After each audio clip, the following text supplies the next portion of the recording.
Salut à tous, c'est Stéphane et tu écoutes le podcast Le Switch. Aujourd'hui, je partage avec toi une interview d'entrepreneur. Comme tu le sais, ou peut-être pas encore, ce podcast est dédié aux entrepreneurs, mais plus que cela, il met en lumière ce qui m'enthousiasme le plus, à savoir leurs histoires. Au fil de nos épisodes, nous explorons des vies, des parcours et rencontrons des individus qui bousculent le statu quo, car derrière chaque entreprise, il y a un entrepreneur et avec lui, une histoire fascinante que je m'apprête à partager avec toi. J'espère que tu prendras autant de plaisir à écouter cet épisode que j'en ai eu à le faire.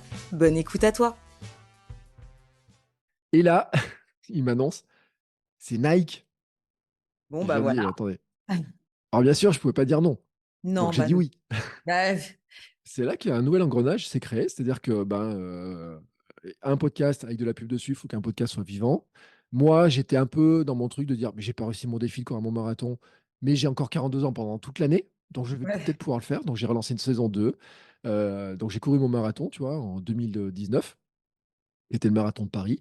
J'ai eu la pub de Nike et puis ensuite j'ai eu la pub de Adidas et puis ensuite j'ai eu la pub de plein d'autres marques comme ça qui sont arrivées et tout.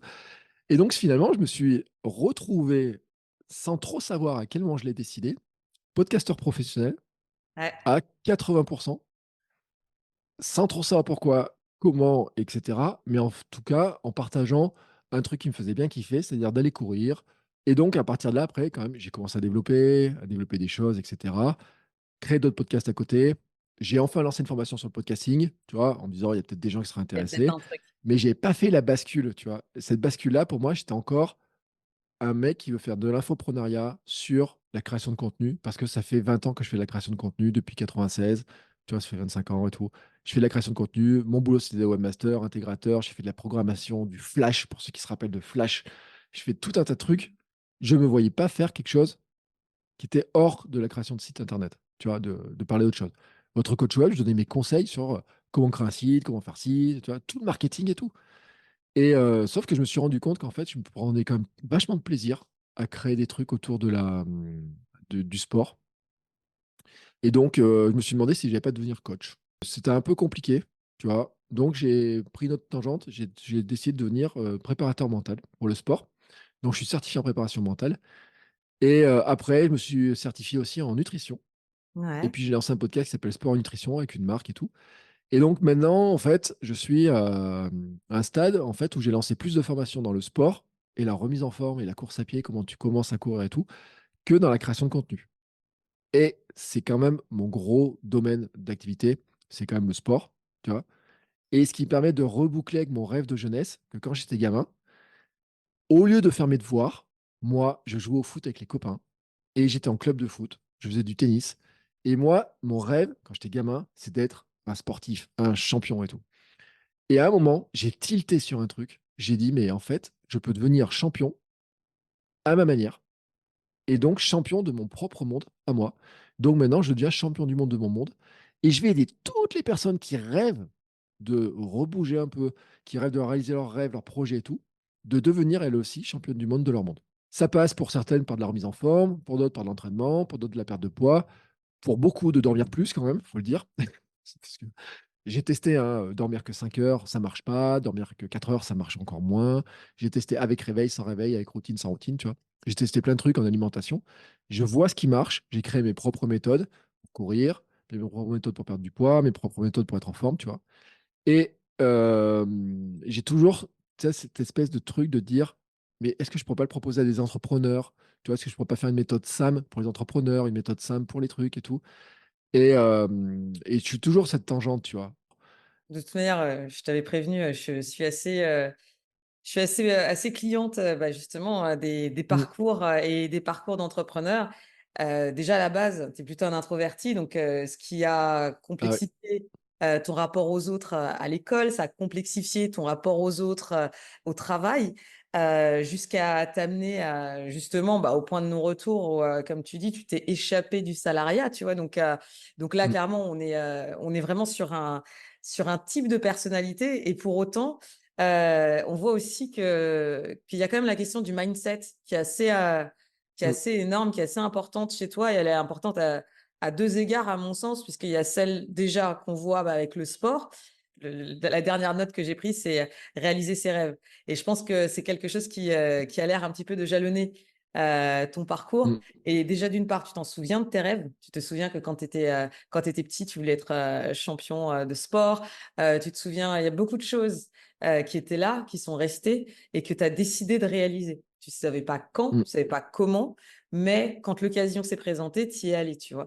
C'est que la question que j'allais te poser après, c'est quel type de business as-tu? Donc là, j'étais morte de rire, je prenais des notes. Alors, blogueur, podcasteur, sportif, coach, Mm. formateur, du coup, et chacune de ces activités, tu t'en fais un business. À un moment donné, tu arrives à le monétiser, enfin, volontairement par moment ou involontairement par moment, mais parce que ta proposition, et c'est ça aussi que je trouve assez intéressant, c'est qu'en réalité, c'est que ta proposition, elle est sincère en fait.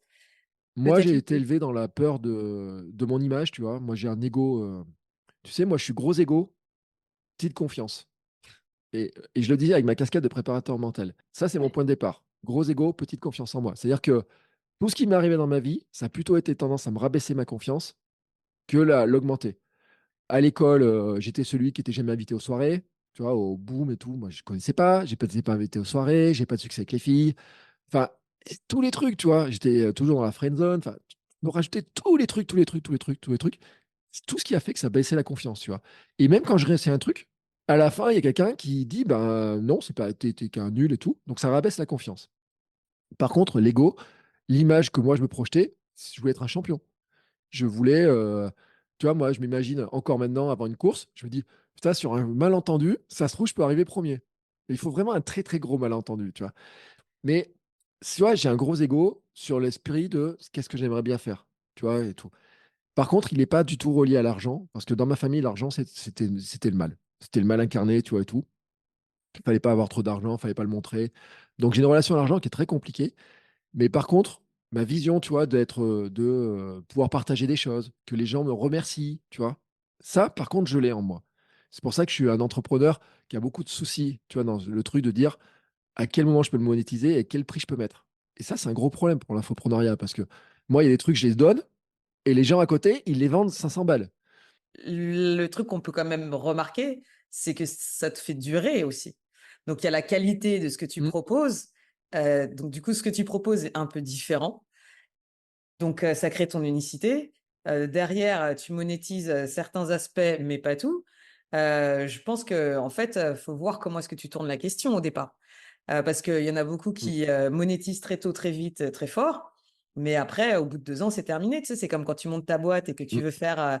Il y en a le business plan, en fait, le plan de la boîte, c'est de lancer un truc sur 3 ans et dans 3 ans, tu revends et tu te fais Mm, une grosse marge et tu te casses, tu vois. Et auquel cas, si c'est mm. ton plan, bah oui, tu as tout intérêt à monétiser, à poser le truc haut, et etc., etc. Ça, quand tu as un gros ego et une petite confiance comme moi, en fait, c'est le pire. En préparation mentale, c'est le pire. C'est que tu as beau avoir l'idée, tu vas toujours la repousser parce que tu te dis, mais pourquoi quelqu'un achèterait, tu vois, tout, tu n'as pas ce bout de confiance. Et je pense que les entrepreneurs moi j'en ai vu plein qui se sont lancés, avaient des idées qui étaient un petit peu tu vois, tangentes, comme ça. Mais par contre, ils y ont cru, tu vois, plus que moi, ce que j'ai pu croire sur certaines choses. Tu vois, je vois des infopreneurs, le mec, il teste un truc pendant 2 mois, et tu le vois, tu sais, il parle que de ça, que de ça, que de ça, il lance une formation, et puis il arrête. Il passe à autre chose, et il recommence. C'est Moi, ça. je suis incapable de le faire, parce que c'est ma vision de moi-même qui me dit, non, moi, je veux être considéré comme un expert, et tu vois, avoir ce que j'ai pas eu, tu vois, ce côté un peu expert et tout, de l'avoir par le biais de ce que je crée. Et donc, ça veut dire que je suis obligé de le faire dans la durée, et de le faire durer très longtemps. Mais quand c'est très longtemps, c'est très longtemps. C'est pas, je pense que c'est pas être obligé de le faire dans la durée. Je pense que c'est ça qui crée l'expertise déjà.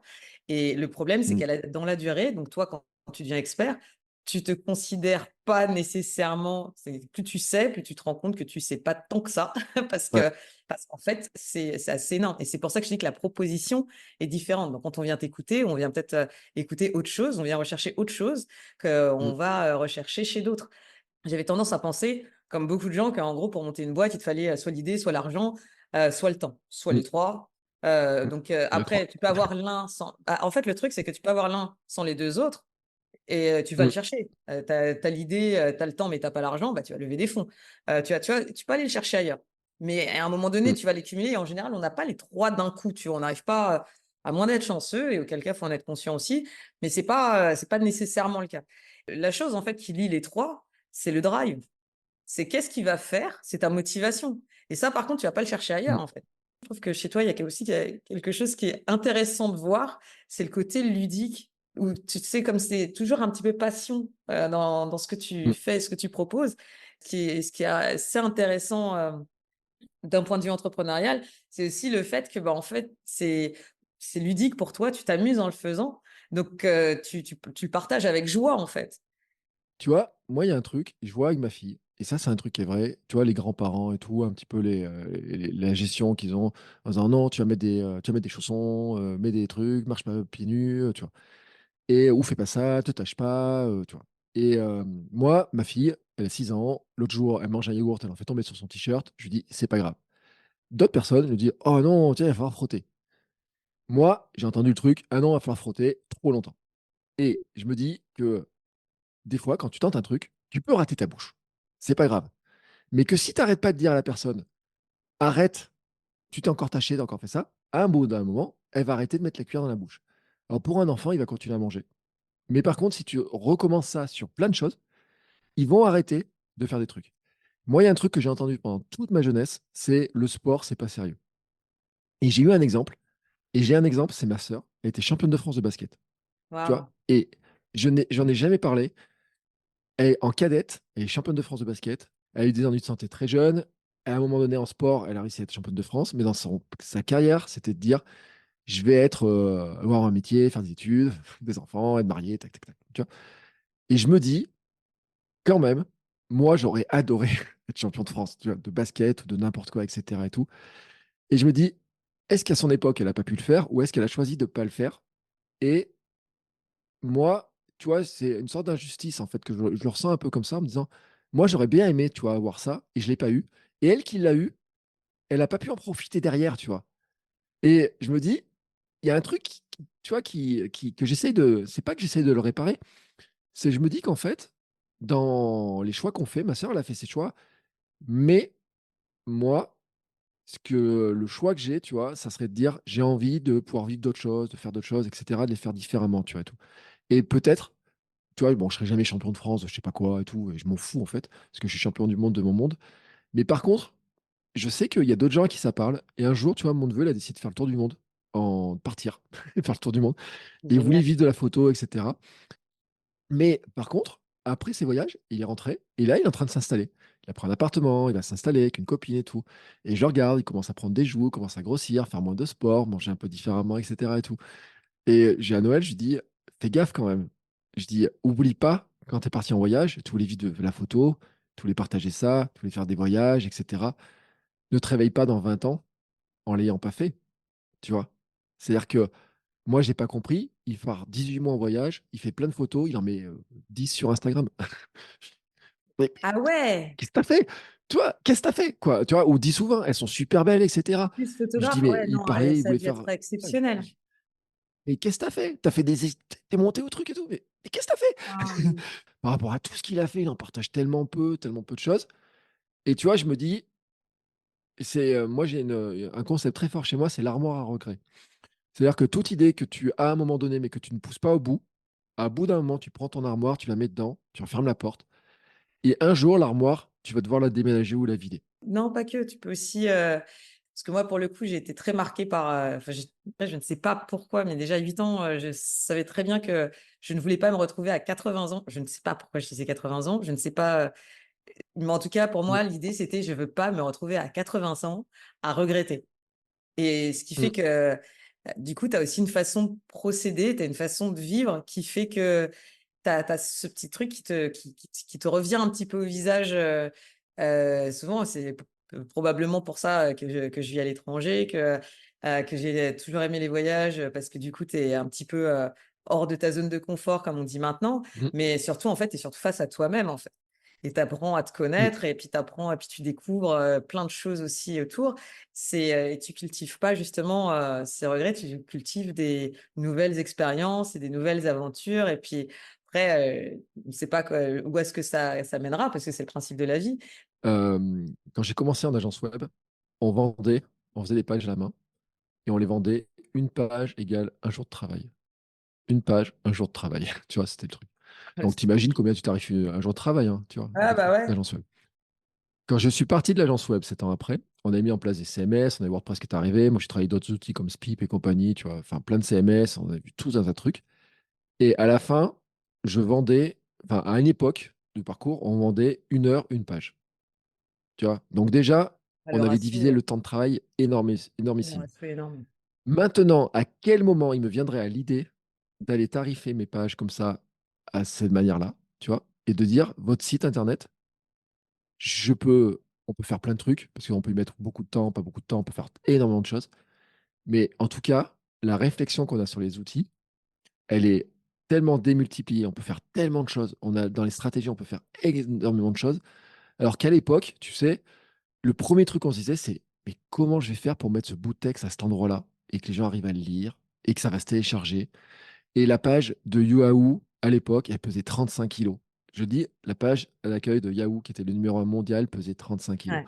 Et que 35 kilos, quand tu regardes, c'est même pas l'icône, c'est même pas la favicon de ton navigateur désormais. Tu te dis, mais comment on faisait tenir tout ce truc-là, tu vois? Parce que c'est juste, on se rend pas compte à quel point on a démultiplié les capacités. C'est énorme. Et ce qu'on fait en ce moment, c'est une démultiplication des capacités, parce que le fait de pouvoir parler de cette manière-là, en étant à deux bouts du monde, ce n'était même pas imaginable, tu vois. Mais moi, j'ai écrit 9000 articles sur un de mes sites internet. 9000 articles. J'ai fait 1300 ou 1400 épisodes de podcast, etc. Et je me dis, est-ce que l'IA peut le faire un jour? Je m'en moque, en fait. Tu sais, je m'en moque. Parce que l'IA ne pourra pas courir à ma place, elle ne pourra pas vivre les expériences, elle ne pourra pas raconter certaines choses, ou elle pourra le raconter de certaines manières et tout. Mais par contre, ce qui m'intéresse, c'est de dire, bah, je vais tester. Je vais découvrir le truc. Je vais voir ce qui se passe. Est-ce qu'on peut faire un truc? Est-ce qu'on peut pas faire? La dernière question que je voulais te poser, c'est si tu avais un message à faire passer, ce serait lequel? Je pense que, tu sais, j'entendais les vieux à chaque nouvel an, ils disent, et bien sûr, on te souhaite le meilleur et bien sûr la santé. Tu vois, le truc C'est un peu important, bateau, la etc. santé. En fait, c'est important et je pense que c'est fondamental et que il y a un aspect qu'on néglige trop et que les entrepreneurs négligent beaucoup, c'est leur santé, c'est Ouais. leur clarté mentale et la gestion des émotions, tu vois, et tout. Et moi, j'ai testé les trucs. Manger mal, dormir mal, ne pas bouger. Et je sais à quel point c'est un mauvais chemin. Et je vois en fait beaucoup de gens qui ont du succès, tu vois, dans les entreprises quand ils veulent lancer leur truc. Des infopreneurs, tu vois, on disait, il y en a pendant 2 ans, ils explosent et tout. Et tu les retrouves soit malheureux, parce que en fait, ils chassaient un truc, tu sais, la Golden Rat Race et compagnie, soit parce que ils sont épuisés physiquement, soit parce qu'ils n'en peuvent plus, parce que et ils savent même plus pourquoi ils le font. D'ailleurs, qu'est-ce qui les drive vraiment, tu vois, ce truc-là, qu'est-ce qui les drive vraiment? Et moi, il y a un truc sur lequel je pense qu'il faut revenir, c'est de se dire comment est-ce qu'on fait pour que notre corps, dans sa globalité, fonctionne bien. Parce que du moment que ton corps fonctionne bien, que tu arrives à bouger, à être en bonne forme, à avoir de l'énergie, tu peux partager quelque chose qui est d'une richesse hallucinante, c'est l'enthousiasme. Si tu as dans l'enthousiasme, tu es capable de faire acheter n'importe quel produit à quelqu'un qui en a besoin. Tu vois, un truc, il faut que tu arrives à enthousiasmer les gens, à leur partager le rêve. Et pour certains, quand c'est leur rêve, eh ben, tu peux arriver à les amener avec toi. Mais si tu n'as pas d'enthousiasme et que tu es triste et que tu es morne et que tu es blafard et que tu as les cernes que j'avais moi il y a 10, 15 ans, eh ben, j'étais pas très enthousiasmant, tu vois. Et quand je disais, à l'époque sur Facebook, on disait bonjour tous les jours aux gens. On envoyait un petit message, on disait bonjour. Et un jour, il y a quelqu'un qui m'a dit, ah bah, t'es de bonne humeur aujourd'hui. Tu vois, et sur le coup, je ne l'ai pas compris. Tu sais, je disais bonjour sur ma page Facebook. Je disais, mais... Et en fait, effectivement, ça se voyait par mes écrits que à un moment donné, j'étais très malheureux, très mal, etc. Et les gens le voyaient. Tout le monde parle de développement personnel, mais la base du développement personnel, c'est juste de se demander comment on fonctionne et de se dire qu'on n'est pas une machine. Une machine, elle s'use quand on l'utilise. Notre corps s'améliore quand on l'utilise et notre cerveau s'améliore quand on l'utilise et le fait fonctionner et qu'on le nourrit bien. Donc, bien manger, se nourrir avec des bonnes émotions, des bonnes personnes, des belles rencontres. Tu vois, et je te remercie beaucoup d'avoir passé, de m'avoir invité, parce que ça me nourrit, parce que ça me permet de me rappeler aussi de pourquoi je le partage, de pourquoi je le fais, tu vois, ce truc, enfin, tu vois, tu me mets les poils quand je dis ça, tu vois? Mais c'est ça que je dis pour moi et pour ça, il faut avoir de l'énergie, il faut avoir du gaz, hein, il y a des formules pour être magnétique. Moi, je pense que enthousiasme. Écoute, je trouve que c'est une très belle façon de terminer cet enregistrement en invitant les gens à s'épanouir, en osant, en faisant ce Mmh. qu'ils aiment faire, ce qu'ils rêvent de faire. Donc, merci beaucoup, Bertrand, et à très vite. Soit sur ton podcast, sur tes podcasts, sur tes blogs. Chers auditeurs, nous arrivons donc à la fin de cet épisode. N'oublions jamais qu'au cœur de chaque entreprise, il y a un entrepreneur et avec lui une histoire unique à raconter.